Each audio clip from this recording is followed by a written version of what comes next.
What are we talking about today, Mason? We're going to talk about examples of effective leadership, or just talk about effective leadership with some examples of not effective leadership. I love that oftentimes to define something, we talk about what it's not.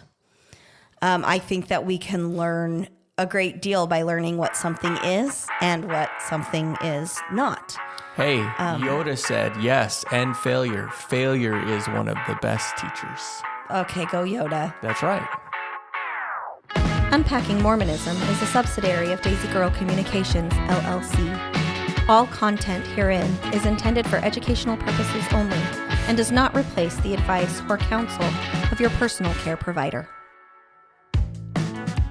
Our intent today is to really dig into the characteristics of an effective leader. And our challenge to our listeners today is, as you're listening, to ask yourself, how am I doing on this characteristic of an effective leader? And we'll come back to that several times. I think this topic kind of grew out of, Mason, some of yours and my conversations over the last several months. And my assertions of, I really feel like the leadership within the Mormon Church, or the Church of Jesus Christ of Latter-day Saints, is more like a dictatorship. Like they claim that they hate communism, they hate socialism, they hate dictatorships. And I'm like, hey, kettle, you're black. This is pot, right? I screwed that up. Hey, pot, this is the kettle. This is You're kettle. Black. You're black. Yes. And so it's just really funny to me, because as I've been, watching things unfold from the outside of Mormonism looking in, the more data that comes, the more I feel like it's more of a very unhealthy dictatorship. And Mason is, you love talking about leadership because of that book that you absolutely love, which I'll let you introduce and whatnot here in a minute when I turn this over. So today's episode is going to be mostly Mason-led. We'll see how much Sarah can keep her mouth shut. It's likely I will fail. We'll see how much I lead this one. And That's probably better for y'all if I don't completely lead it. So I'm okay with that. Yeah. So anyway, but that's kind of where the birthplace of today's episode came from. And then most recently, and we recorded an episode actually yesterday, and we talked about Bill Reel's experience, and I need to email him. Mason, write me a note. I need to email him and find out if I can link that in our show notes or not. But if not, head over to Bill Reel. He put up the transcript of his excommunication. And so the other reason why we're doing this on this effective leadership is that when I read through that transcript, it was very interesting to me that the local leaders basically told him he was an honest guy, that he had never told a lie, but he was still getting excommunicated because he was pointing out issues within Mormon leadership. Right. That he was criticizing Clever. The leaders, and therefore he was, even though his criticism was accurate, it was true, it was said in a constructive way, because there's criticism that's constructive and criticism that's Absolutely. not. Yep. So, I would say if somebody's criticizing you, like name calling, when we talk about Gottman, if I'm like, you're a jerk, you asshole, those types of things, obviously I'm going to disengage in that, because that is an unhealthy criticism pattern versus a constructive criticism pattern, which is, hey, LDS Church, here's a problem. Here are some things that you could do, or, hey, do you realize you're ignoring this population? Right. Those types of things. And so Bill Reel was found to be professional, kind, gentle, factual, honest, well-referenced, well-read. He wasn't making crap up. He wasn't exaggerating the issues. But because he was being honest, and that honesty did not reflect nicely against the leaders, he was excommunicated. Yeah. I left the church before they had the opportunity to do that, because I wasn't willing to put my family. My understanding is that Bill Reel's kids were maybe a little bit older and whatnot, but I was not willing to do that to our family, especially because you were not in a place where you were ready for. Right. I think that would have been harder on our family. On our marriage. If I understand correctly, his whole family has left with him as well. And so maybe that contributed to going through that situation. I don't know what that timeline was for him. Yeah. But I know that for our family, when we sat down and talked about it, I said, I'm resigning my membership before I speak up to protect my husband, my marriage, and my children from the trauma of an excommunication, because excommunication is barbaric and horrific. It's awful. Which I appreciate. You know, for me, this kind of grew out of the fact that, of course, we've talked about lots of issues. If you want to hear the issues, go to Mormon Stories, go to Mormonism Live, Bill Reel, RFM. There's lots of people out there talking about the issues and talking about them from a very educated or story-based standpoint.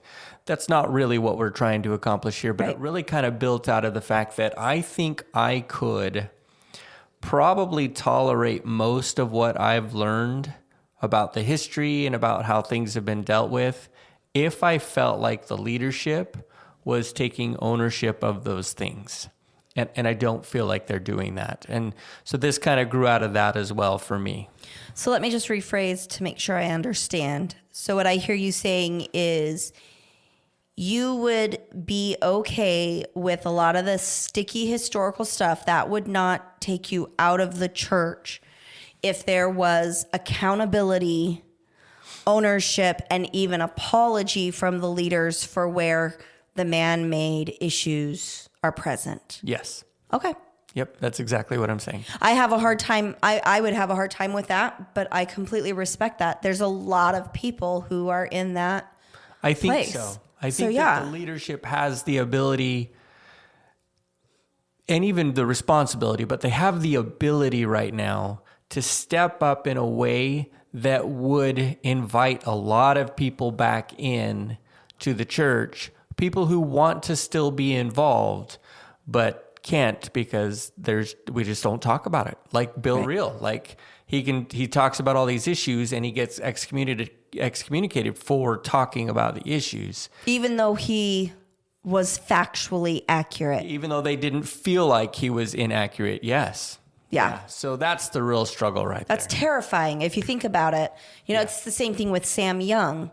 You know, he got excommunicated, but all he did was advocate consistently that the leadership acknowledged that there is a problem in their leadership of child sexual abuse, and so they need to protect the youth. Yeah. And they did. They made some policy changes that made it safer for the youth, but Sam Young was the fall guy. Yep. He got X'd because he brought it up, which, again, dictatorship. That's where I'm coming with this. So I think it's important at this point to remind our listeners that Mason is retired military. So Mason, why don't you share with our listeners kind of where you fell in love with this? You know, you talk about the book Extreme Ownership and where these ideas really began to resonate for you. But wanted to make sure y'all remember he was military before he did this lovely podcast thing. Right. So the book is called Extreme Ownership, How U.S. Navy SEALs Lead and Win, from Jocko, Willink, and Leif, Babin. And it really is about the experiences that they had as Navy SEALs during the Fallujah campaign in Iraq, which was in about 2004. Well, after they both retired from the military, together they went out and they started teaching companies about leadership. Well, what happened to me, what you first need to know about me is I love banisters. They're just fun. Mm-hmm. And at Darnall Army Medical Center at Fort Hood, they have two very terrific banisters. They're metal, they slide really well. And I had slid down them several times. Y'all, I'm not, my 40-year-old husband, if there's a banister that he can slide down at 46 years old, he absolutely will. He will. To this day, he will. And I roll my eyes. He also rides the grocery carts like they're skateboards. Like you get on the back and you push yourself and then you ride it through the parking lot. It's just too much fun. It's just too much fun. And he sings everywhere he goes. You can take a kid off the playground, but you can't take the playground out of the kid. Okay. So anyway. So that means I have 8 children, not 7. Say about this story, that's absolutely correct, is as a captain in the Army, first off, if you're going to ride down a banister, that's fine, but you probably shouldn't do it in the middle of the day. And if you are going to do it in the middle of the day, you probably shouldn't do it with a whole bunch of people around. And if you are going to do it with a whole bunch of people around, it probably shouldn't be with the wife of the commander of the hospital at the bottom of the banister, along with your own commander right across the way. And and what about doing it in uniform? Yeah, that's probably a bad idea. Were you in your fatigues or no, your scrubs? I was in scrubs. Oh, and better let me tell for you, sliding. Those scrubs slide good. And that was probably part of the problem. Oh anyway. my gosh. I still remember when you came home from work that day. I don't think I have ever seen you so despondent in all of our marriage. The rest of the story. I was like, oh shit, something bad is going on. And then you told me. I was not very empathetic. Go ahead, in Mason. true Paul Harvey fashion, now you hear the rest of the story, right?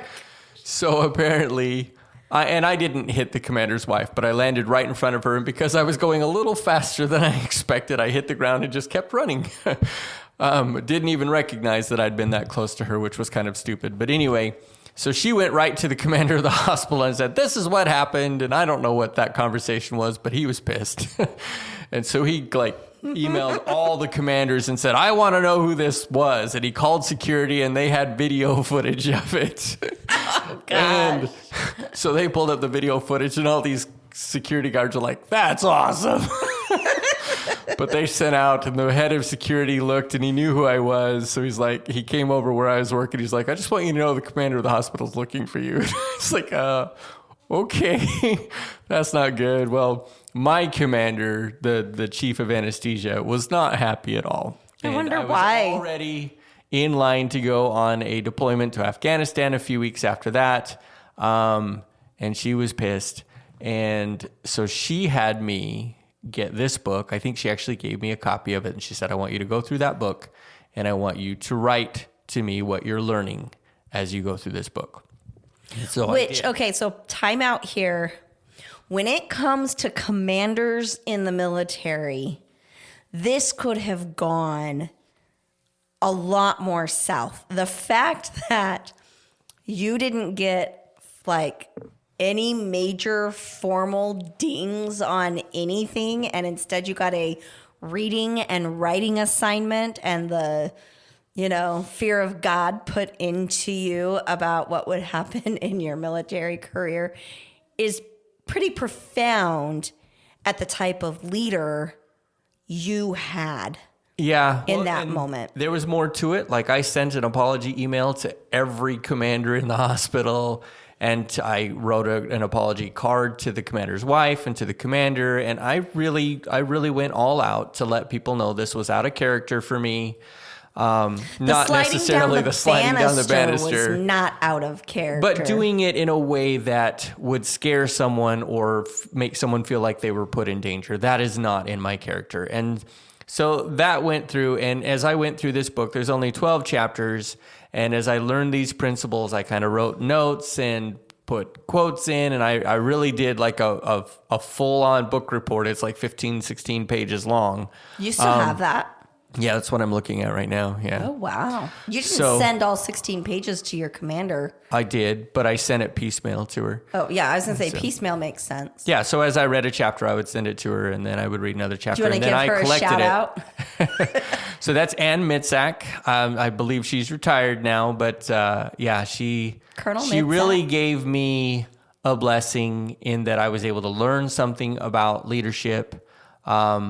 I had never really been that interested in leadership, but I think this was it was right around the time that I got called as a bishop as well. So I learned a lot of principles that really helped with that too. I think you already were a bishop, It's actually. possible. I don't remember. Because if you were a few weeks away from deploying, you were absolutely already a bishop. Because in a military community, when your bishop comes down on deployment orders, they don't release you. You just lead the ward from Afghanistan or from Iraq, which is absolute insanity. But yeah, you were already the bishop, and you promoted to major shortly after, with like a year or so after getting back from that deployment, I believe. Yeah. Yeah. Yeah, shortly after. So anyway, that's the backstory. I would highly recommend the book. It is very good. It is very military, but he also applies things to a business section so that you may not understand all the military stuff he's talking about, but the application of the principles can be made in situations that are not military. So very good. It was good for me. I want to start with one of the first realizations that I had is related to a quote that he has here. And I say in this thing that I wrote to Colonel Mitzak, one really bad or poorly understood choice or decision can have a dramatic impact on a person's life, as well as the people around them. It is unfortunate I didn't fully realize this before. And then this is the quote. I had to take complete ownership of what went wrong. That is what a leader does, even if it means getting fired. It was a heavy burden to bear, but it was absolutely true. I was the leader. I was in charge and I was responsible. I'm really good at owning my mistakes if I recognize them as mistakes or if I recognize that they are important to others, particularly the people I care about. However, that's me actually. This is me talking now. Mm-hmm. However, I haven't always been good at recognizing my own mistakes or owning others' mistakes when I'm in a leadership position or looked to as a leader. But what I really love about this piece of information is that one of the characteristics of a terrific leader is that when there are successes, the leader spreads that success to his team. He basically lets the team take credit for the success. Mm-hmm. And when there are failures, he owns them close to the chest. That doesn't mean that he won't then go and seek out some correction and do some redirection, yes, retraining, all of that stuff. But ultimately, he owns or she owns that mistake as the leader of the unit. Well, and one of the things that, I see in the church a lot, in the Mormon church, and I know that this is in other areas, is that human tendency of, it's not my fault, therefore I don't need to take any ownership of it. And I see that a lot, kind of like if we take the priesthood ban, it's almost like, look, that happened, back in 1978 was when we finally corrected it. I wasn't even in leadership at that time. Like, why would I have to apologize? And I'm not saying that anybody has said it, but that's kind of from the members. Why would, President Nelson need to apologize for the racism of Brigham Young and John Taylor? Why would he have to do that? It's not his fault. He didn't have anything to do with that. And I'm like, well, he is 90 something years old. So he was definitely there. But in that organization, the organization practiced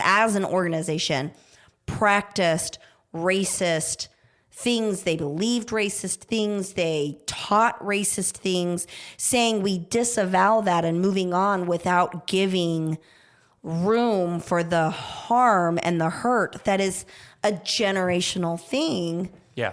Is still necessary in order for those impacted by it to heal.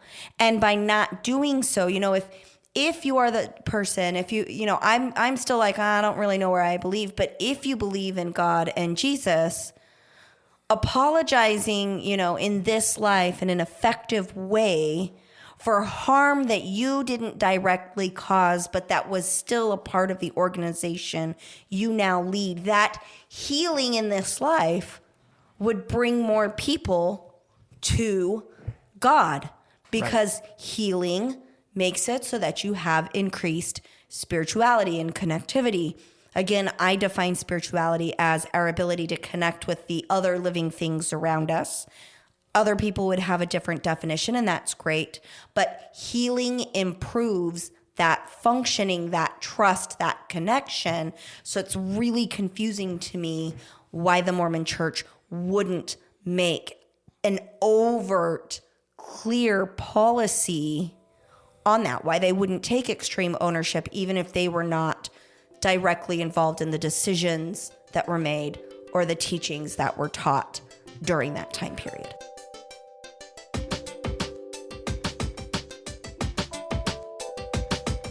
Diagnose Zeithochdruck. Wir verschreiben ausreichend Zeit für PatientInnen. Herzlich willkommen im Krankenhaus St. Josef Braunau. Jetzt bewerben als Ärztin oder Arzt für Innere Medizin. khbr.at/Karriere.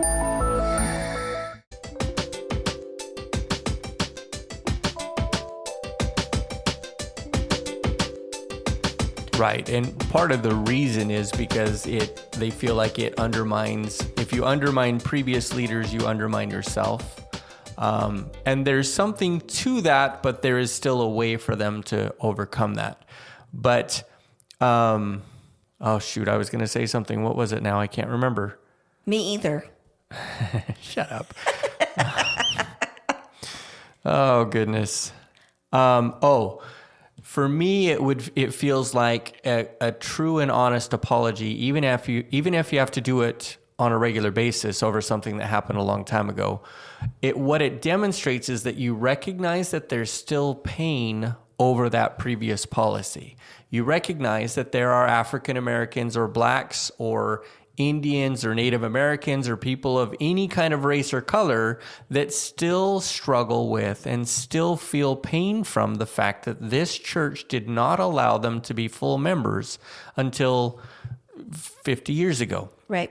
And that there hasn't been a lot, aside from saying we don't believe that anymore, there hasn't been a lot to try and explain or own the fact that happened. It's only, hey, we've changed it. Let's not talk about it anymore. Right, we've changed it. Stop talking about it. Move forward. Well, and they say that they changed it. They claim that it doesn't exist. I also, Squirrel, I think that book should have a second title called Extreme Accountability, because that's kind of what we're talking about right now. Maybe this chapter should be extreme. What is the name of this chapter?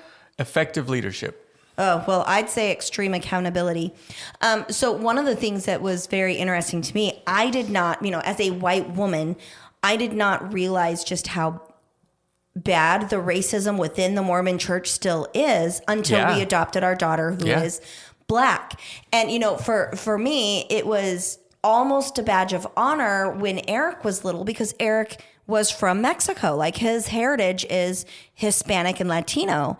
And so we used to tell Eric, you're among those Lamanites, blah, blah, blah. And I'm like, oh, that is so horrible, because I've erased that cultural meaning for Eric. And based on Eric's physical features, I think he's probably Mayan, because when we did that thing, you weren't with me. It was when Katie and I went into Merida, Mexico, down in the Yucatan. We learned a great deal about the Mayans, and they talked to us about, like, Mayans. If you're of Mayan heritage, you generally don't have a lot of facial hair. You tend to be a lot shorter and a lot stockier. And Katie and I looked at each other. We were like, Eric's got to be Mayan, not a Lamanite. But, there is still that shadow of racism. But I think where it really stood out stark to me was Abby would have been, I don't even know, around 5. It was after we moved here to Missouri, and so her hair was long enough to braid. So our daughter Abigail has trichotillomania. And so one of the things that she would do is she would pull her hair out, so that for a long time we just had to shave her kind of bald, because if she had enough hair that she could get her little fingers wrapped around, she would pluck her hairs out and she would get folliculitis, which would cause, scalp infections and these types of things. But when we got here, she had overcome mostly. She still does it, but nowhere near to the extreme level that she did when she was little. Right. And so we started putting cornrows in her hair, because if you understand African American hairstyles, the cornrow is how you keep it from getting tangled up. It keeps it clean. It keeps, the hair nice. Right. But also with little girls and big girls, you put those cornrows in, and then you can put in what's called crocheted braids. And so we had just taken Abby in. She'd gotten the cornrows in. I was letting it rest before we added the crocheted braids because it, when you braid African American hair, oftentimes it's very, very tight and it can irritate the scalp. So I wanted to make sure that the scalp had rested before we put the weight of the crocheted braids into her hair. And one of the members who was in a leadership position in our ward or stake here, I was still new, told me that putting a little girl in cornrows was an inappropriate hairstyle for church. And I was like, excuse me, like this is, I'm taking care of her. This is hygiene. This is these types of things. This is how you do this kind of hair. Yeah. Right. And so here's my, my big long story. I want to circle that back around of when we're not accountable for where it went wrong, you see a lot of this, micro racism, these little pockets of it. And because the leadership has not come out and said, this was not of God, and we have a responsibility to honor the heritage of our Black brothers and sisters. And that means that however they dress or groom themselves is okay. God loves you the way that you are, and that we need to, keep our opinions to ourselves. Because the gentleman that told me this, he was a white man, and I love where I live, but there's not a whole lot of diversity here. Like that would have never flown in one of our military wards because there was enough, ethnic awareness, diversity that it was the norm. But because they're not taking ownership, these types of things, he felt like he was on the Lord's errand to tell me that my baby girl's cornrows were not appropriate for Sabbath. I was shocked. And by the way, when I'm doing cornrows in her hair, it takes me hours because I'm not fast. I'm like, dude, I'm not taking those out just for Sunday to take 8 hours to put them back in. I do it in about 7 now. But anyway, it just shows an ignorance about that kind of thing. Well, and it was racist, but I don't think he was intentionally trying to be rude. Probably not. But it not. was still racist. Yeah. Well, and that's one of those things where as you learn about people, you can learn that, hey, I didn't say that right or whatever. But that you have to be willing to accept the fact that you've made mistakes and own them so that you can get past them. Right. But from that leadership perspective, if I'm the leader of an organization and I don't address the issue at its core, people are going to feel like they can take advantages or say things because nobody's going to stop them. Right. This person was in a position of leadership, so now they're quote unquote speaking for God, and the higher ups have basically said we disavow racism and we're not going to talk about it. And I can't look at this guy and be like, dude, that was really racist. Because he's going to say, no, that's not what I'm doing. I'm trying to help. I'm trying to guide you so that way you are coming to church more prepared to receive the spirit bullshit. Right. And I'm like, no. That's still just racist. You're stupid. You don't know what you're talking about. Like, I'm not allowed to say that to my leadership because there isn't accountability. Right. So the next piece kind of goes along with this, real short, but he says the best leaders checked their egos, accepted blame, sought out constructive criticism, and took detailed notes for improvement. All of those things to me demonstrate that they're trying to be better. They're recognizing that they make mistakes. They're recognizing that other people see those mistakes, and they're owning them and asking for advice about how to fix them. Well, and I love that he said constructive criticism. Yeah. Because something you and I think we already said that on here. Yes, we did. And I would call it... There's a difference. Yeah, absolutely. I've always considered it like respectful criticism. But yes, constructive criticism is not just a, hey, you did this wrong. But it almost always is, hey, you did this wrong, and how about this? It comes with some thoughts, some mental preparation about how it might be done differently and better. It's not just a, hey, you screwed that up. Right. Well, and I think that, when we talk about when you talk about an ability to take constructive criticism, in our episode 17, one of the things that we talked about is the prophet a narcissist? And we were talking about some of the characteristics of the leadership where you're not allowed to criticize them. They're never wrong. They'll change the language and gaslight you and tell you you're the one that's misunderstood. Being able to take constructive criticism, sit with it, and then have course correction without destroying the people that are, quote unquote, beneath you. Not that they are beneath you, but like lower in the leadership rung. What's the word? Subordinates? That's the word I'm looking for. Okay. So, your subordinates or your followers or whatnot, if you can take that constructive criticism and have that ownership, then you're not a narcissistic type leader. And, in that episode 17, we made it abundantly clear we're not diagnosing him, but we were identifying some of those narcissistic tendencies and characteristics that they were using to lead with. And I remember there was a friend here, they've come to our home a couple of years to shoot off fireworks. And one of her questions that she genuinely was curious and posed to me is, aren't all leaders somewhat narcissistic? And I said, no, the best leaders are not. They're confident. And what you're talking about, Mason, is the best leaders are able to get feedback from the people in their organizations and adjust so that you can improve. And then when mistakes are made, own those, apologize for those, and continue to adjust rather than being like this worshipped. You can't talk about it like that. And I think where the Mormon church really gets into trouble is the belief that the top 15 speak directly with God. Like, I think if you talk to most true believing Mormons, there is a high suspicion and belief that they are speaking to God face to face, as in they're in the high rooms of the temple and Jesus is descending from heaven and teaching them these concepts, and that they're really just the delivery. They're the messenger for that.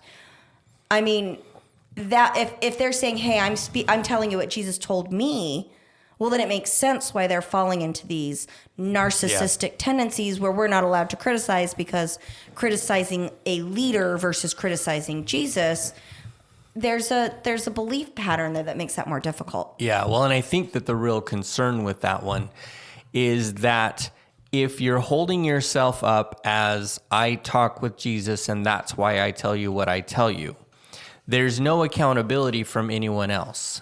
In theory, you're accountable to Jesus Christ, and that's probably what a lot of members believe, but in reality, they're not accountable to the people of the church. Now, that having been said, I think that there's enough evidence to demonstrate that they are not talking with Jesus on a regular basis. And one thing, at all. I don't think they are at all, but right, and we're not here to debate that one. Please, can we? Please. No, not that today. Sounds like so much fun. Not today, but there was one thing I was listening to doing a shit job of it. From RFM today. He was talking about the changes in the temple endowment once again, and he mentioned that this is the third time that the endowment has been changed since Russell M. Nelson became president of the church. Right. And he's like, and of course he said it in his snarky way, wouldn't it be nice if Jesus and Nelson could just sit down and talk it out so they could just make the right changes and not go through this rigmarole? And it just brings to light the fact that if you're changing the endowment, this is an ordinance necessary for salvation. If you're changing the endowment 3 times in less than 5 years, it seems to demonstrate that communication with a higher power is not what is causing the changes to happen. Right. Well, but that's not what he would say. And with critical thinking skills, back in Joseph Smith's time, you might be like, oh, well, it makes sense that there have been some changes because technology and the availability of information back in Joseph Smith's day, or even we'll say Harold B. Lee's day, they didn't have like a video screen in the temple that you could go in and watch a movie and streamline it. But you would think that as the technology's gotten better, that there would be, hey, it's time to update this. Let's have a sit down with Jesus and do it right the first time. Like, can we please make Jesus the executive producer and the executive director of this project? If Jesus is the director of this, they've really fucked it up. Because, I mean, there's been a lot. I mean, even there was a while there, they brought in that new video. I know that when you and I went through, we had there were three new videos. There was the blonde chick and the brown-headed chick. And that was it for years. And I want to say it wasn't, I think we were in North Carolina the second time when it changed. I think it was after we lost the twins. And they brought in 3 new videos, and those videos only ran a few years before they've now changed it again multiple times. So even, I mean, yes, 5 years with Nelson, but if we say in the last decade, how many changes have happened? What the hell, Jesus? Let's go. Well, and for me, the big thing is and this is just me talking personally, I don't necessarily have an issue with them changing little pieces of the endowment or even some bigger pieces of the endowment, but they don't do it, what is the word I'm looking for? Openly, but that's not the one I'm looking for. There's no... it's very subtle. When they make the changes, it's hidden. Yeah, and the word I want isn't coming to me, but yeah, they're not saying, hey, we've changed the endowment and this is the reason why we've changed it. In fact, you'll notice that one of the covenants has actually been changed. Let's talk about that. Right. Let's talk about why that is, because that would seem to me like in a doctrinal issue. Let's talk about why what appears to be doctrine has been changed. Right, because... Again, it's open. It is clear. We're not hiding anything. We're talking about the change.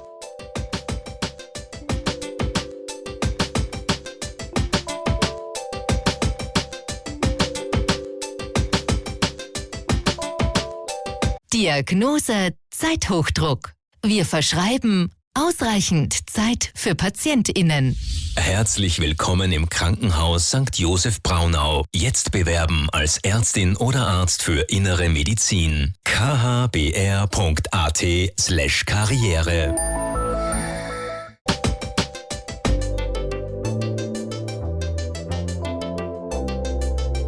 Right, well, and I think the reason that they don't do that is because they're like, well, you just got to trust us because we talk to God and you need to have faith. No accountability. But the issue is that confusion does not turn into faith. Right. It's not like, hey, I'm Jesus, have faith in me. There was information that was given that would have led people to have faith in him. You know, if we look at the Bible times, if you believe the Bible to be a literal historical document of the Savior, God, Jesus Christ. I mean, he was, believe in me, but then let me show you all of these reasons why you can. So that way, when there's missing pieces, you still know you can trust me. Sure. You know, when we were still active in the church and the video changed the first time, one of the things that I liked about the 3 videos is that none of the words had changed from when I had gone through the first time. Like I know it had changed like drastically before I went 1990, through. yeah. Right. So I went through the temple for the first time in 1999. And the videos were kind of boring. They were old and like depixelated, whatever. But it was older movies type stuff. But when they redid the 3 new ones, I felt like one of the great things about that was it was, just the difference in the acting, mostly poor acting, but still was a different way you could interpret the same idea. It was almost like look at it in this little bit of a different light, right. But it didn't change the core of what was going on. Whereas with Nelson, we're getting changes to the core of what's going on. And again, I kind of agree with RFM. Maybe Nelson and Jesus need to sit down and produce and direct that a little bit differently. Yeah, that would probably be good. Mason, do you happen to know what episode that is from Radio Free Mormon that you're listening to? I can find it. Or how about you go into the next one and I'll look for it and then we'll make sure we give him the appropriate verbal. Oh, you've already got it? Yeah, I got it right here. It's Radio Free Mormon number 271. the new temple endowment. Okay. And we'll make sure that we get that linked in the show notes. Yeah. Can you Okay, hear so the next Mason thing- whispering as he writes himself a note? So the next thing kind of goes along with this, and we'll see if maybe it's a little different, brings to mind some other things. But he says, ego clouds and disrupts everything. And when ego clouds our judgment and prevents us from seeing the world as it is, then ego becomes destructive. You know, I don't know Hang on, pause. I love the see the world as it is, because that digs right into what we did last time, which was the radical acceptance. Yes. Where it is, this is the reality. So things like the November 2015 policy, the reality is you initiated a policy and the LGBT youth suicide rate in Utah shot through the roof. Yeah. But because they were so set on this was from God and we didn't make a mistake, they missed the reality that people were dying. Well, and even then, if you feel as a religious institution that that is an important piece of your doctrine or policy or whatever, but you recognize that that policy is having a negative effect on a group of people more than you thought it would, then you have to talk about it. You have to say, look, we still believe this is what God wants, but this is not how we want people to be responding to this. We need to reach out. We need to love these people. We recognize that the policy is a little exclusive and it's not good for them. Right, we're but still trying we got to to talk about it. understand it. We want them to be loved. We want them to be involved. Right. Well, and it's not like they went out and did a whole bunch of, oh my goodness, this policy that came from God is having this effect that we just don't understand. Let's dump a couple $1 million into suicide prevention. Right. Like when Right. I look This is at a big deal. Let's do something about right it. in my field right now, I mean, suicide in my field, it's definitely something that I've been trained to work through and suicide prevention. And the way that we approached suicide a decade ago is very different than the way we are today. And the way we are today appears to be way more effective than it was a decade ago. Right. Hey, Mormon Church, you recognize that this policy's had this effect. Put your money where it would actually do some good. Like, come out and say, hey, we are not going to rescind this policy because it came directly from God, which I still, again, I think was bullshit. But if that's what they actually believe, and then they say, and we're seeing this impact and we want to reach out and we want to change this. Please choose life. We've put this much money into this thing. We're utilizing this organization. Here are some outlets. Here are some resources. But instead it was, well, screw you. This is what God wants. And we don't care what the fallout is. And then, a few years later, it gets very repealed, quietly yes. withdrawn. Yeah. And everybody's left reeling going, what the hell just happened? Well, then it got quietly implemented too. So it was one of those... It got quietly implemented and then leaked. Right. So if you're looking at this from a leadership perspective, because that's what we're trying to do, that's not how you effectively lead a group of people. You don't quietly put in a policy hoping no one really notices and then quietly rescind it because you realize lots of people have noticed and they're hurting themselves over it. That's not effective leadership. That's not extreme ownership. Right. And if we take this back to, okay, so what am I going to do with this information? The question that I would pose then is, when you identify that something you've said or done has harmed somebody in a way that you did not intend, hopefully you're not intending to harm people anyway, but if you do something, what is your role? And I think just quietly brushing it under the rug and shifting the behavior without having that accountability, that discussion, that apology is going to continue to harm your relationships. Whereas we see like it's uncomfortable to talk about our vulnerability. It's uncomfortable to talk about our shortcomings and our mistakes. But what we are seeing is that those people who do so in healthy environments, they get better, they get stronger. And instead of it making the connection worse, it actually improves the connection. Yeah. It's healing.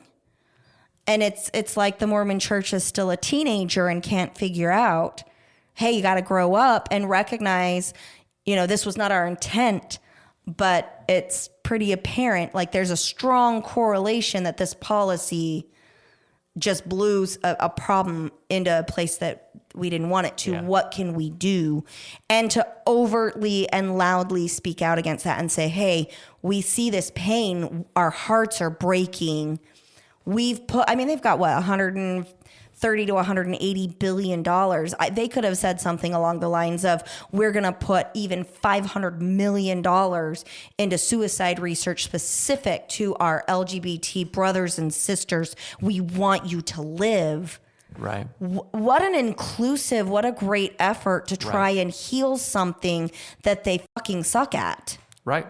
So keep going, Mason. Right, absolutely. And I don't know that what we're talking about here is directly connected to ego, but let me see if I can connect it a little bit. Really, I see the problem as a leader that won't set aside his ego. Can I want to say something really quickly. So I want to just make sure that... You never let me finish. I know, it's... and yet you stick around. What's the matter with you? Gaslighting. Thanks for the example. No, I just wanted to clarify that my connection in my head, and then I want you to finish your thought, Mason.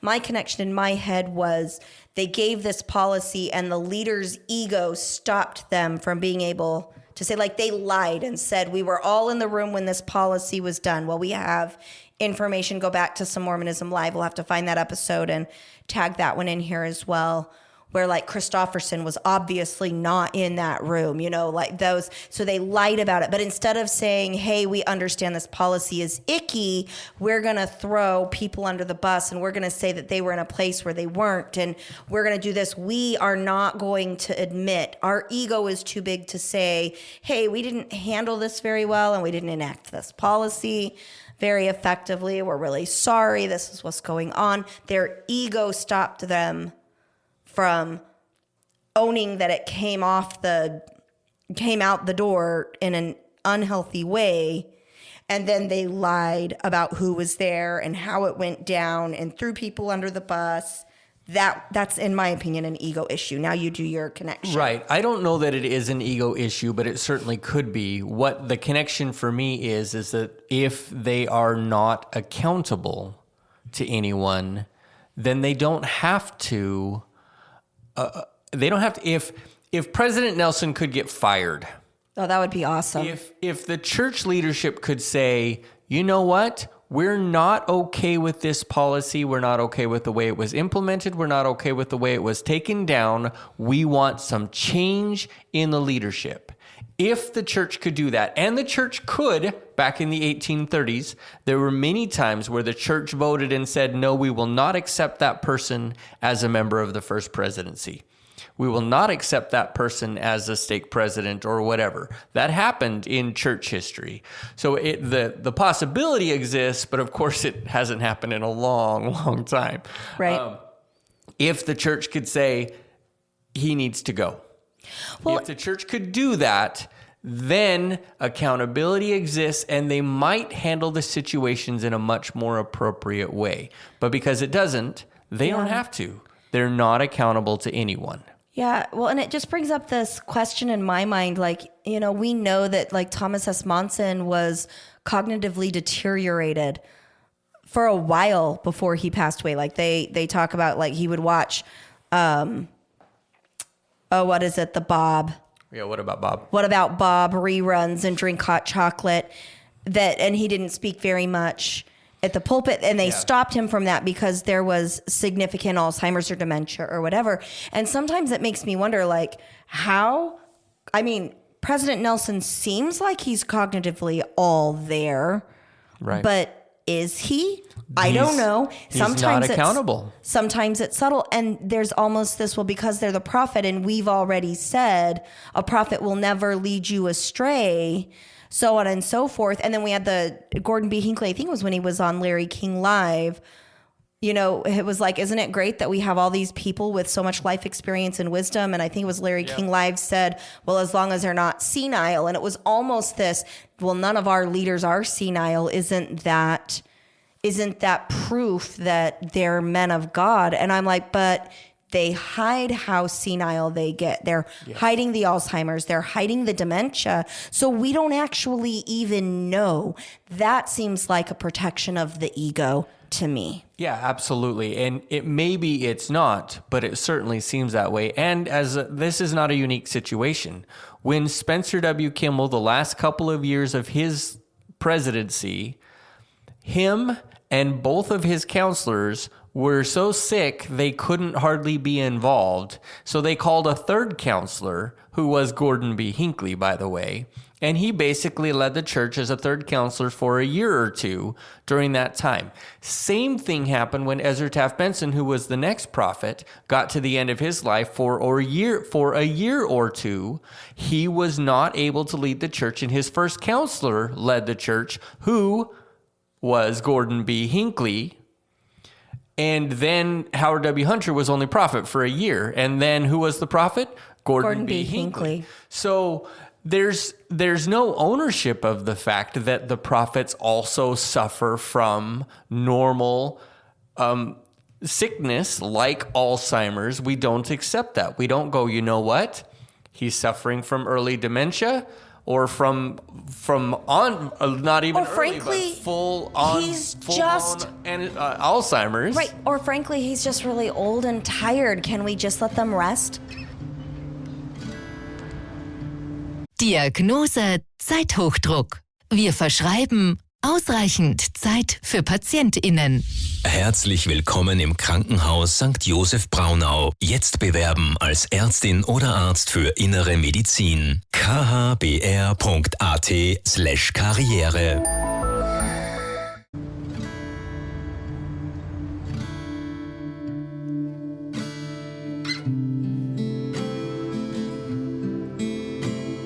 I don't want to be the leader of some massive organization when I'm in my 70s or 80s. I want to be cruising, vacationing, resting, enjoying my twilight years, snuggling my grandbabies, sending them home with my kids or my grandkids, like the great-grandkids, whatever.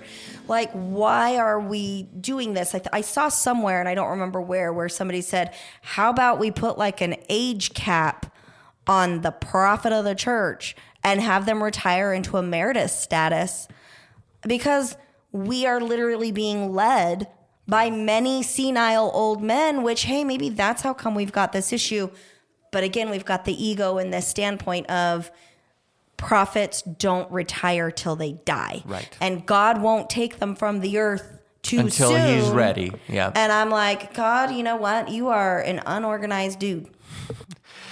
Yeah. So the next piece kind of leads into this, but let me just remind you as listeners, where do you stand on these principles? How are you with your ego? How are you with owning mistakes? How are you with being the kind of leader that earns respect and spreads the wealth of success? How are you at putting your concerns on the back burner so you can sit in an empathetic place with other people before making a decision and truly taking what you've learned while in that space to then move forward in your decision making? Yeah. Are you allowing it to shift your perspective? Yeah. Love it. Absolutely. So the next one comes from the concept of decentralized command. He says, determining how much leaders should be involved and where leaders can best position themselves to command and control the team is key. Contrary to a common misconception, leaders are not stuck in a particular position. Leaders must be free to move to where they are most needed, which changes throughout the course of an operation. A key aspect of making decentralized command effective is simplicity. That's why simplicity is so important. Proper decentralized command requires simple, clear, concise orders that can be understood easily by everyone in the chain of command. I spelled out my commander's intent directly to the troops so they would know exactly what the ultimate goal of the mission was. Junior leaders must be empowered to make decisions and take initiative to accomplish the mission. With clear guidance and established boundaries for decision-making that your subordinate leaders understand, they can then act independently toward your unified goal. And the first thought that comes to mind for me is Bishop Roulette. The fact that is it roulette or roulette? Roulette, I don't know. We think both it's said it the French. other way. I think it's French. Bishop Russian roulette is how I've always said it, but Okay. then roulette, I think, is how you say it when you're talking about the gambling game. But anyway, the idea that you can go to one bishop in one ward and get it, like Bill Reel, we talked about him getting excommunicated. If he'd been in a different stake, maybe he wouldn't. Right. RFM has never been excommunicated. RFM is not excommunicated, and he's every bit as vocal as Bill Reel is, and just as snarky about it, and he's not been excommunicated. I'm going to disagree. I'm going to say RFM's a lot more snarky about it than Bill Reel. Right. Yes. So that's an example of this Bishop Roulette that I'm talking about. In this case, he's saying that the leaders need to be where they can be the most helpful, and you give them guidance and boundaries that allow them. In fact, I think Ian talked about this on the one we did. He said, I'm an effing first sergeant in the Army. You don't tell me how to do my job. You tell me what you want me to do, and I'll get it done. And Right. you tell me what is the most important thing. The most important thing is I need you to capture that hill. Okay, fine. All the rules, I'll bust them and break them on the way to accomplishing the mission because I know what the most important thing is. So Right. to I'll emphasize, follow the rules as long as those rules protect me and my men. Absolutely. Otherwise, And help me I'm accomplish that capturing- mission. Right. Otherwise, I'm capturing the hill no matter what. exactly. And my thought is that the mission has become so convoluted I knew that was the word you were going to use. that there's not a simple way to accomplish it. Like if the bishop can say, look, we know that the most important thing is to love God and to love the people around you. These other rules, temple recommend interviews, whatever, these are here to help you kind of see some ways that are the best that we think you can accomplish that. But ultimately, love God, love the people around you, and the rest will take care of itself. Right. If that's how every bishop focused their attention and forgot about the rules to the point of this is what you need to do, then you would probably have a much better leadership style in the church because you would get support from your leadership above you. When the stake president says, well, why did you make that decision? You can sit down and say, because I felt like they were on the right path to love God and love the people around them. Well, see, and a lot of Mormons are going to tell you that that's exactly what their bishop does. But I think one of the issues is that when you get a quote unquote bad bishop, which we've had some doozies in our time in the church, 2 that I can think of specifically, the rest have been pretty good. But, and maybe that's not that have been our direct bishops. I know that I've dealt with directly 2 bishops in my time, either as a member or as a professional where I've been working in the LDS counseling side of things, where I have been just like, what on earth? In the military, there's that lateral leadership where, you know, it's, hey, I'm not following you on this. Let's do an investigation. Let's figure this out. Right. Hey, this isn't good, and you're not going to finish your command. Now, in the military, it's not a perfect system in the military. Anybody who's been in the military is going to be like, that's how it's supposed to go, but it's not perfect. But there is that accountability. Even in the United States, we have that accountability for the president at the top. There are lateral movements that can be done. You can impeach and then vote them out and end their term. We haven't been successful. We've been successful at the impeachment part, but the follow through on that, I mean, I think it has its several, problems, right? but Since the Clinton, system there's been is set several. up. The system is set up to allow for it. And so one of the issues that when you find out that a bishop is, I mean, unless he's molesting somebody, that bishop doesn't get moved out. No. Like, it's ridiculous. And so I've seen bishops like, I saw a bishop micromanage the finances, and it made absolutely no sense and was stopping people from getting the care that they needed. And then he was released at the end of his tenure. And the next thing I knew, all of a sudden the new bishop is like, yes, you need mental health help. Let me pay for that. Right. And so, you know, when you're supposed to be able to go to this welfare system for aid, but it's, you know, bishop dependent as to whether or not you get aid or what you have to do to get it. And the rules are different every single time. We need consistency there. Like that's not, it's just, ugh. And I don't feel like one of the issues there is I don't feel like you would get as a bishop, as a stake president, that you would get the cover from above.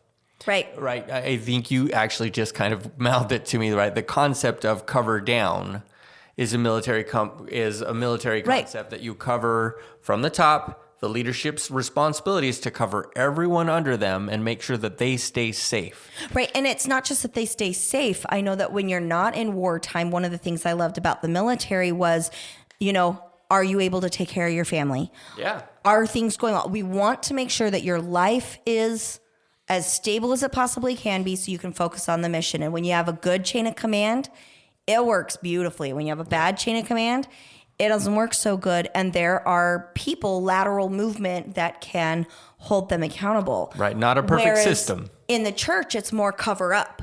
That's what it feels like. Like, yes. as in the people at the bottom have to protect the leader from anything bad or uncomfortable, or it's like hero worship. Like, oh, we don't want anybody to say anything constructively criticizing of any leader because that's a sin. So we're going to ignore all the mistakes they're making and all the harm they're doing because that's what God wants. And I'm like, I don't think so. I think that if God is who we think God is, he can handle our questions. He can handle our constructive criticism. I don't think that's evil. And I think he can also handle hey, prophet, you're not doing good, lightning strike. But since that hasn't happened, I don't think he's and what better way for a leader to learn what things are concerning his team than to listen to those criticisms? Right, from the people in the trenches. And address them and say, you know what? I appreciate you sharing that one.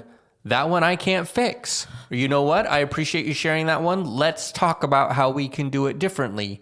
But when you as a leadership do not allow criticism, and we've mentioned several times the quote from Dallin Oaks about it's wrong to criticize your leaders, even if it's correct. Right. Even if you're right, it's wrong to criticize them. Why did Bill Reel get excommunicated? Because he was bringing up the issues that were critical of the church.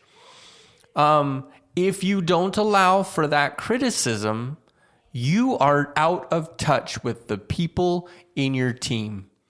You are out of touch. And they like to talk about how in touch they are with the people and the issues. But if you do not allow criticism, you cannot be in touch with the issues and concerns. And when you say that in touch, one of the challenges with the LDS leadership is there's this huge age gap. There's a cultural gap.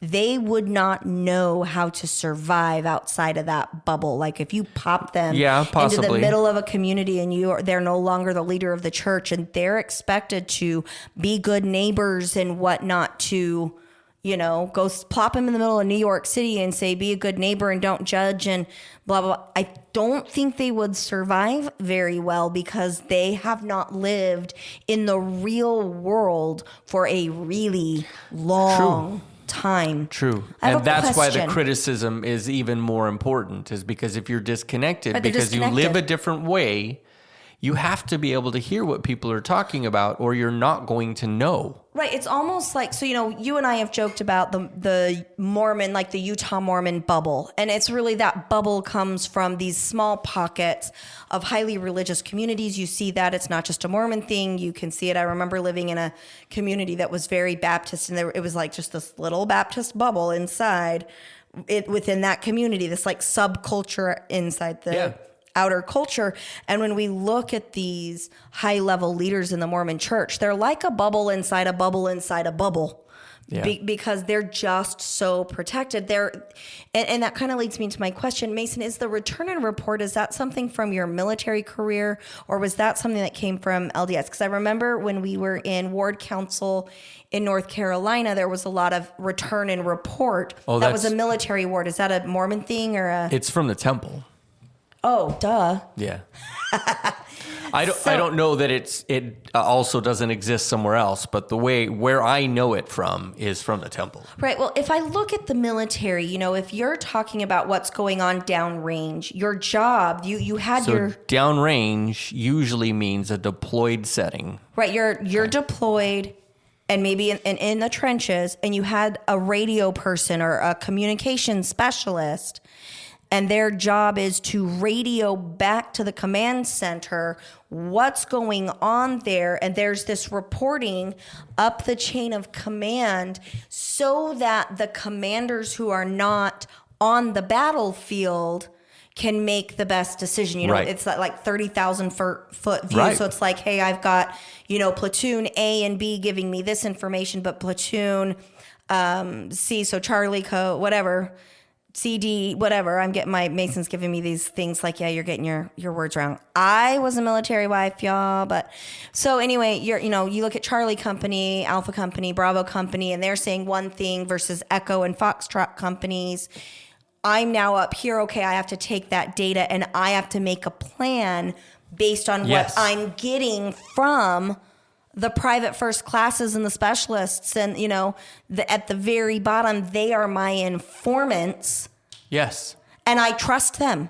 If I've got a guy that's been trained in communications and he's giving me these stats, I don't go, excuse me, do you have the priesthood authority? Right. I say, or I don't believe your stats. That can't be possible. Right. They don't do that. It's like, okay, I'm going to make my decisions based on this. And if there's a question about, is that accurate? Then they'll probably get a plane or something to fly over. Or you address it afterwards, but you can't address it right there's then. Going to be more accountability. And so, it's that, when I look at the military, yes, you've got your chain of command, but it's more like a web of command, and all of the pieces are interacting. And I don't feel like that exists in Mormonism. Mormonism, to me, reminds me very much of a pyramid scheme. You got your guys at the top and your grunts at the bottom, and the guys at the top benefit from all the work of the grunts on the bottom, but they're very disconnected. Yeah. Like the top doesn't know what the bottom's doing. Yeah. The top doesn't know how much the bottom is suffering and how much their foundation, the people they're supposed to be serving and protecting, are dropping like flies, and they don't seem to give a shit. Yeah. Well, and I think you mentioned earlier that it operates very much like a dictatorship. I think the word that you're looking for in this particular case is a theocracy, but it's essentially the same thing. It is a religious leadership that has absolute control. And again, we've talked about, who are you accountable to as a leader? If you're not accountable to anybody as a leader, you're a dictator. Well, and I would say that dictatorships and theocracies, the crossover is so similar, but the difference is that the theocracy is like, but I'm doing what God wants me to, so It's okay for me to operate in this unhealthy manner. Right. And maybe I said that wrong. A theocracy I don't think you did. I'm just clarifying. Is a dictatorship. It's just a dictatorship built off of religious principles. And exactly like you said, I can say, but I'm doing what God says, and that is supposed to rationalize the fact that it's a dictatorship. Right. It's like your brother that said, well, the reason I'm allowed to do this is because I'm doing it in the name of God, and you're doing it in the name of destroying God, and that's not the case at all. Right. Right. Got it. So the next one here comes from... How many more do we have? Just two. Okay. Go ahead. From accepting and owning mistakes. Not every decision will be a good one. All leaders make mistakes. No leader, no matter how competent and experienced, is immune from this. Whoa, pause. I'm going to interject. No leader, even if they talk directly to Jesus in the high rooms of the temple, are immune from this. Go. Right. For any leader, handling those mistakes with humility is the key. Subordinates or direct reports don't expect their bosses to be perfect. When the boss makes a mistake but then owns up to that mistake, it doesn't decrease respect. Instead, it increases respect for that leader, proving he or she possesses the humility to admit and own mistakes, and most important, to learn from them. Mm-hmm. I think we've talked enough about how Yeah. much this is a problem in the church. So, Well, so I don't instead know of that talking we about need it in the to- church, let's talk about it in our own lives. How Okay. good are we doing? I remember as a kiddo, my parents, if they made a mistake, if they over-disciplined me, I can count on maybe one hand how many times they apologized. And one of the reasons why I no longer have a relationship with my parents is because there's a gross lack of accountability, not only for the abuse from my childhood, but for the infractions that started to occur with my children, like recent past. And I had to cut contact with them because they were not able to do that. I think it's really important to check in with ourselves. You know, something is, how often are you apologizing to your kids when you fuck up in discipline? It happens. We all do it, where we over discipline, or maybe we said something that wasn't appropriate. We do it in our jobs. We do it in our personal lives. We make mistakes. How well are you doing at owning those with that extreme accountability, without blaming somebody else, without saying, well, yeah, I did this, but it was because blah, blah, blah. If it's just like, you know what? Yeah, I did that and that wasn't helpful. That's a much better apology. Again, we get into Harriet Lerner's book, Why Won't You Apologize? absolutely. Which is that ability to accept accountability for your part in the wrongdoing without shifting the blame or bringing up somebody else's shortcomings in the same situation. It's an issue I see a lot in my couples counseling where I get in the beginning of our time together, I'll have the couples be like, no, but that's not how it goes. If she hadn't, or if he hadn't. And I'm like, whoa, bring that down. That's not your job to bring that up. That's their job. You've got to own up. If you were 5% in the wrong, you are going to own that 5%. When you're apologizing, that's not the time to bring up all the other things that led to you making a shit decision. You just own it. Well, and the biggest thing that I see that is important from this comment that he makes that I agree with completely is that you don't lose respect by owning your mistakes. Right. You build get connectivity. Respect by owning your mistakes. And that is really where I am probably struggling the most. I think I mentioned this at the beginning, that is really where I'm struggling the most with the church, is that I have lost respect for the leadership because they will not own mistakes. They will not recognize and talk about the fact that things have been done wrong and that they have hurt people. And that's really the big thing for me. And so the takeaway from that one that I want our listeners to remember is that you earn and gain and build respect by recognizing, owning, and learning from your mistakes. And then not repeating them. Right. And then not repeating them. One of the things that I appreciated from my dad is that he would usually apologize to us after something had gone wrong. I think it's important for you to say he would usually apologize to me. Because do you know that for a fact for your siblings? No, I don't know that. He would apologize to me after something had gone wrong. And I appreciated that. It didn't usually lead to a change of behavior, so it wasn't a great apology, but it was an attempt on his part, and I think it was the best that he knew how to do. So I still, even today, appreciate the fact that he was willing to do that. It's one of the things that I've worked hard on. If I'm going to be self-reflective, I try hard to apologize and own the mistakes that I make, and I feel like I do a pretty good job of that most of the time. I agree with you 100%, and I have more authority to say you do a good job at owning your mistakes probably than you do. 'Cause Absolutely. You generally are the apologizing to me or the kids, and I think you do a very good job. Well, of that. and I've made a point of apologizing even if it wasn't all my fault, or even sometimes if it wasn't my fault at all, I will apologize because it puts me at a humble plane where I can then talk out the issue and learn from it so that we can do better. Well, and I'm going to challenge that because you say when it wasn't my fault at all. That is incredibly rare. Sure. You know, when in the Gottman stuff, we talk about even if it was 99% the other and 1% you. Sure. If you're having a hard time figuring out where you have accountability in whatever the situation is, that's a red flag that you're having a hard time recognizing your own shortcomings and whatnot. It is incredibly rare for somebody else to not be. I think I just didn't know how to say that. I agree with what you're saying. Well, because I'm always right. Go ahead. Moving Mason. on. Yeah, what's this last one? So the last one is really short. And it is something that I believe to the depth of my soul. Ooh. Yeah. So I'm bracing myself. The goal of all leaders, and I don't typically like the word all, but he says the goal of all leaders should be to work themselves out of a job. I like that. And I absolutely love this because it demonstrates that you want everyone beneath you to be as successful as you.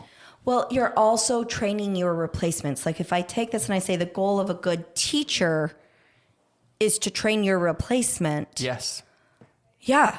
But it equalizes it. It equalizes the field of, maybe I'm in this role of leadership. I built this company on my back, so on and so forth. But I'm training you to be able to be just as successful as me and will support you if you decide to go out on your own because of that training. That's a really healthy thing. Like that's actually one of the things that, we talk about, what's one way to tell if an organization has these cult-like characteristics or is a cult or isn't a cult. And one of them is the ability of people to leave the organization and then leave and feel like they are grounded and they're doing okay. And I would say that for people who leave Mormonism, their whole world has to come crashing down usually before they're able to find their feet and thrive again. If there was good leadership, it would be like, hey, I respect that this isn't working for you. How can we help you exit and find something better? Yes. And as I know one of the greatest joys that I have in my role here is helping other clinicians open private practice. Now, I don't have to worry too much about competition in my field at this time. My opinions might change if I had a lot of competition, but I just don't. Because there's not enough mental health professionals to go around. And I'm a firm believer that if I'm doing a good job, word of mouth referrals will keep me in business. And so far that has been my experience is that I end up having to, I got a wait list for people to come see me. And that's not because I'm, ooh, you're amazing. Let me, speak up my ego. But my point being is because I'm overwhelmed by how many people need my time, if I can help other clinicians be successful at building their businesses and their practices, I'm also building networks that keep healthy community ties. So that way, if I get a client where there's a conflict of interest or there's a personality clash or whatever, I've got this network of people where I can make sure that the population I serve is served best. And so one of my greatest honors in this field is helping other clinicians become successful, is training them. Like I love being that supervisor and training these, people that are just exiting graduate school, training them to take theory into practice. It's wonderful. And I know, Mason, you really like it too. You really like taking the interns at work and hip checking and training them and helping them become the best anesthesia providers that they can be and being a stepping stool on somebody's journey. And I think that's really where effective leadership comes in is, are you a stepping stool that is building people up or are you weighing people down? For me, with the LDS Church, I feel like there's so many rules and check boxes and, you've got to do this, you've got to do that. Like there's all these moving targets and then the target shifts and they change and there's no accountability. I don't feel, when I was a TBM, I didn't feel like my leadership outside of my ward and stake was ever reachable. And as I've left, I'm like, oh yeah, the leadership is so disconnected from its membership that I don't feel like they're giving that stepping stool to help improve your life. Rather, they're giving you rules so they can control your life. Yeah. So for our listener, I would say, what is your intent? Is your intent to lift people up and honor them when they go a different way than you thought? Or is it to control their decisions and micromanage what they're doing and make them going away different than what you think difficult and complicated? That's kind of where I'm Yeah, well, at. and if you take this statement, the goal of all leaders should be to work themselves out of a job, and you go back to all the things that we just talked about, ego isn't a problem if you want everybody to be on your level. Owning mistakes isn't a problem because everyone makes them, and everyone is going to recognize that they need to own their mistakes because you're all on the same level. Empathy and understanding aren't a problem because everybody's trying to understand how to do the same job. They're trying to understand what things you're struggling with, what things you're not struggling with. They're all trying to understand those things. You don't have to worry about whether your subordinates are capable of managing whatever it is their job is to manage because you're training all of them to be able to do that job. You don't have to, there's not this competition of what's going on because you are being the best leader you can be and training everyone to do the same thing. And also, if me as a captain, I recognize that there's a sergeant underneath me that has some terrific leadership styles, I'm going to learn from him too. There's no ego because I want to be the best I can be. And if that sergeant or that private or that colonel has an idea or some experience that demonstrates I can do it differently, I want to do it differently. Right. And the most effective ward councils we sat on were the bishops that were willing to listen and engage and utilize the best idea no matter who brought it forth. Correct. It does not matter who is right. It only matters what is right. Let's get to where we can manage whatever situation it is. I hope that this has been helpful for you guys. I know going through this material was helpful for me, and I am certainly not perfect at applying these things in my life, but they've been helpful. They've been principles that have worked for me, and I hope that you can recognize how you are or not using them in your daily life and how they are or are not being used in your religious sector as well, because the poor leadership that comes from not applying these principles can be traumatic, and that's what we're trying to avoid. Thank you for being here with us today. We love it. We love being able to share, and I hope that it was helpful, and hopefully we get to see you again. Absolutely. Thank you. Talk to you next time.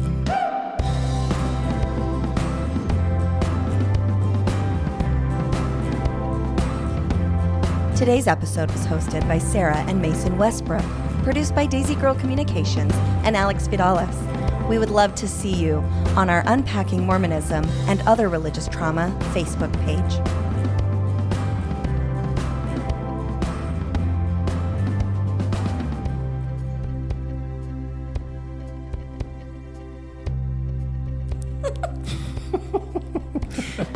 You cannot make faces at me right before I point at you to Yes, say, I can.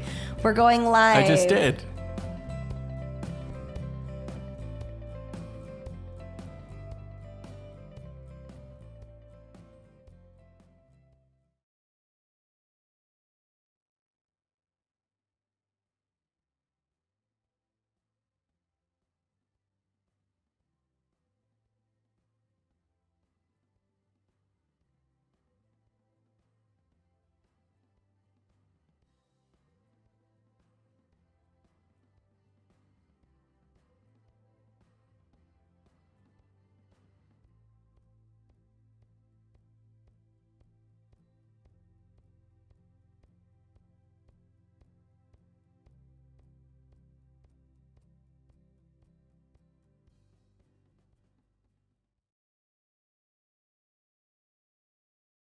Chicken tacos should only be trusted to chicken professionals. That's where we come in.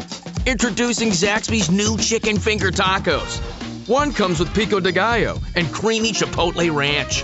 And the other comes with bacon, lettuce, tomato, and avocado ranch. Chicken experts since 1990. Chicken taco experts since now.